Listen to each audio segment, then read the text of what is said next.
I first want to thank the organizing secretariat for giving me this opportunity to share my ideas, my thoughts, my experiences in the field of special education.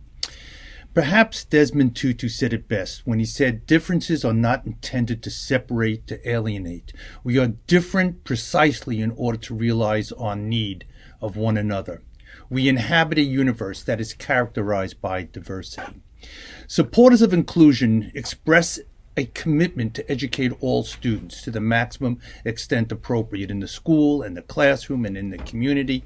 Looking at the inclusion literature, there are 4 concerns I would like to share with you. First, there are barriers to inclusion, including political barriers, social barriers, attitudinal barriers. The breadth and depth of the barriers vary from culture to culture, from community to community. But underlying the barriers, there seems to be a belief that all kids can and should get an education is not necessarily shared everywhere and by everyone. Second, there appears to be agreement as to what is inclusion. However, that agreement tends to be not shared by everyone. Is inclusion a pedagogy? Is it a place? Is it a process? Is it a theory? Is it a belief? Is it an attitude? If we cannot define inclusion, then how and what do we measure to determine its effectiveness?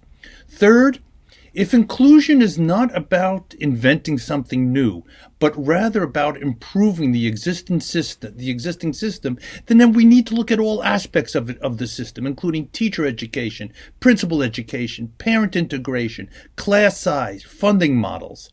And fourth, because everything is changing and changing so quickly, it is impossible to predict what the future generations will need in order to maintain and succeed in education all students. So the question is, how and what is needed to sustain inclusion?